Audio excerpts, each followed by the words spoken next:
Salut à tous. Il y a quelque temps, j'étais en soirée chez une amie. La soirée suivait son cours et j'ai commencé à discuter avec une fille que je ne connaissais pas et qui avait l'air sympa. Nous nous sommes très bien entendus dès les premiers mots que nous avons échangés. Au cours de la discussion, elle me dit qu'elle est child free. Mon anglais étant approximatif et ne connaissant pas ce mot, je lui demande sur le ton de la plaisanterie ce qu'elle entend par être une enfant libre. On rigole un moment sur mon niveau lamentable d'anglais et elle finit par m'expliquer qui sont les child free.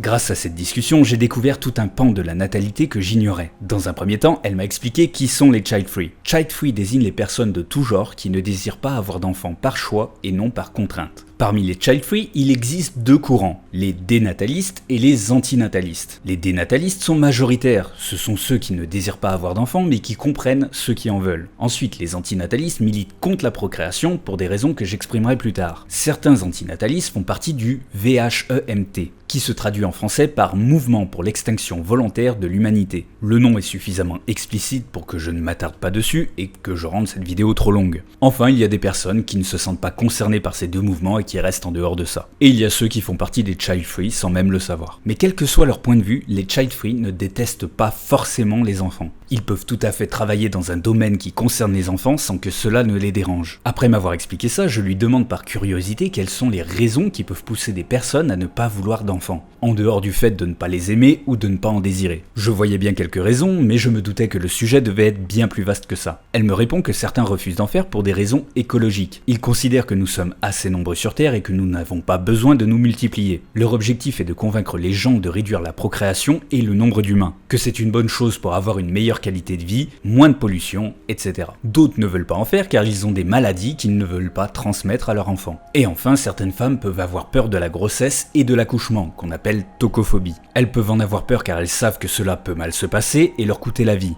ou tout simplement éprouver du dégoût pour le gros ventre et l'accouchement. Elle ajouta que comme je l'avais fait remarquer, la meilleure raison restait juste de ne pas en vouloir, sans avoir à se justifier. Mais que malgré tout, il y avait plusieurs raisons de ne pas en avoir envie. Tout d'abord car la personne n'aime pas les enfants, elle ne les supporte tout simplement pas. Ou parce que avoir un enfant représente des contraintes physiques, psychologiques et ou financières que la personne ne veut pas endurer. Et enfin, elle m'expliqua qu'il y a de nombreuses personnes qui font des enfants sous la pression de la société alors qu'elles ne désiraient pas en avoir. Je lui dis que, quand même, la société trouve ça important de faire des enfants, mais que ce n'est pas une obligation. Chacun peut être libre d'en faire ou non, qu'il existe des tas de moyens de contraception et que la vasectomie et la ligature des trompes sont légales en France. Et là, je me suis pris une claque. Pas par elle, mais par ce qu'elle m'a dit ensuite. Sais-tu seulement les difficultés qu'éprouvent les personnes qui disent ne pas vouloir d'enfants? D'autant plus quand tu es une femme cisgenre. Déjà, dans ton cercle proche, quand tu es une femme cisgenre et que tu dis ne pas vouloir d'enfants, tu as des réflexions comme « Tu changeras d'avis. C'est naturel de faire des enfants. Tu verras qu'un jour l'horloge biologique va sonner et ton instinct maternel va se réveiller. Si tu n'as pas d'enfant, tu n'es pas une vraie femme. Si tu ne veux pas d'enfant, tu finiras ta vie toute seule. Tu ne seras jamais heureuse si tu n'as pas d'enfant. Si ta mère avait pris la même décision égoïste que toi, tu ne serais pas venue au monde. » Ou encore les fameux témoignages.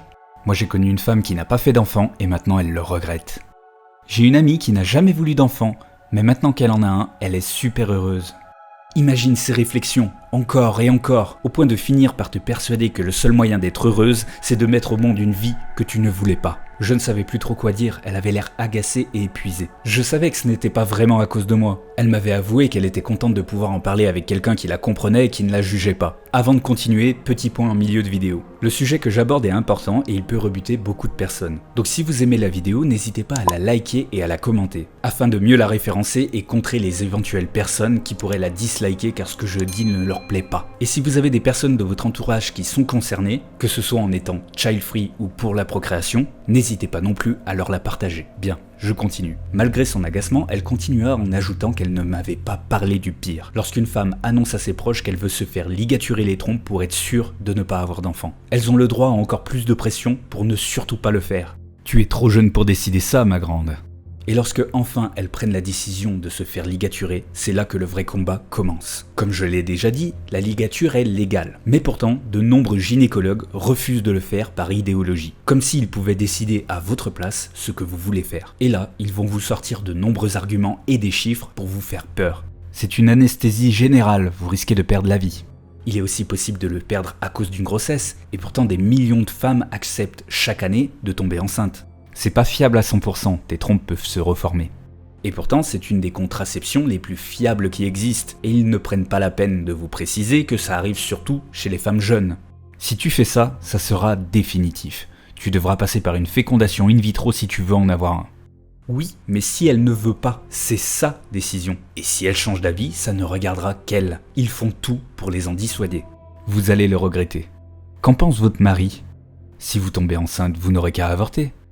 Et si votre autre enfant meurt? Car oui, même dans le cas où une femme a eu de nombreux enfants avant, ils essayent de l'en dissuader. Alors là, ils peuvent leur faire passer un test psychologique, juste pour voir si elles sont suffisamment stables pour se faire ligaturer. Parce que certains considèrent ça comme un trouble psychologique, le fait de ne pas vouloir d'enfants. On pourrait se dire que ce test psychologique est une bonne chose dans certains cas, sauf que je ne parle pas là d'un suivi psychologique, juste d'un test. Comme si un seul test psychologique pouvait apporter un résultat satisfaisant. Non, c'est juste de la dissuasion. En France, nous sommes déjà un des pays imposant le plus long délai de réflexion pour une ligature, 4 mois, alors que beaucoup d'autres pays n'imposent qu'un délai de 15 jours. Alors à quoi bon en plus imposer un entretien psychologique, si ce n'est par pure dissuasion? Et bien sûr, même si les gynécologues ont l'autorisation de refuser de faire une ligature s'ils ne le souhaitent pas, la plupart refusent de rediriger leurs patientes vers des confrères qui le font. Car ceux qui le font sont bien souvent très mal vus et évitent de s'en vanter. Ces gynécologues qui imposent leur idéologie ne tiennent pas compte du fait que la personne puisse être tocophobe et que l'idée même de subir une grossesse leur pourrit la vie. Il faut bien comprendre que c'est une phobie, au même titre que le vertige,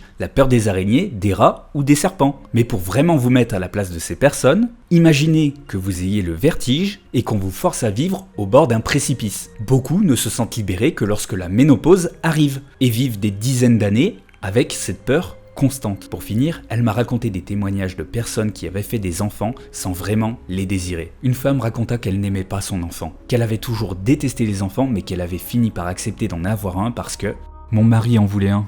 Et parce que selon son entourage, c'est le rôle d'une femme de faire des enfants. Finalement, elle est tombée enceinte et elle n'a cessé de le regretter. Elle se disait qu'une fois qu'il serait né, son instinct maternel arriverait, mais non. Elle n'a jamais aimé son enfant. Elle voyait en lui la perte de sa liberté et le choix qu'elle n'avait jamais vraiment eu. Elle culpabilisait de voir cet enfant souffrir d'un manque d'amour maternel qu'elle était incapable de lui donner. Au final, dans ce cas-là, cette société qui pousse les femmes à avoir des enfants pour être de vraies femmes aura détruit 2 vies. Et les personnes dans ce cas sont beaucoup trop nombreuses. Finalement, que retenir de cette vidéo? Déjà que j'ai essentiellement parlé de femmes cisgenres et de couples hétéros, car la communauté LGBT fait plutôt face à des objections sur le fait d'être parents, et ils sont encore victimes de problématiques dans les accès aux soins et aux opérations qui ne rentrent pas dans le cadre de cette vidéo. Ensuite, si vous ne voulez pas avoir d'enfants, ne vous forcez pas. Si vous voulez vous faire ligaturer pour être sûr de ne pas en avoir, je vous mets en description des liens pour vous aider à y parvenir. Et enfin, si vous connaissez quelqu'un qui ne veut pas d'enfants alors que vous-même vous en voulez, ne vous sentez pas agressé ou victimisé. Ne faites pas de réflexion et acceptez son choix, car rappelez-vous que votre injonction à la procréation pourrait entraîner beaucoup de souffrance, et demandez-vous si cela en vaut vraiment la peine. Sur ce, je vous dis au revoir à tous et à bientôt pour une nouvelle vidéo, mais surtout, restez ouverts d'esprit.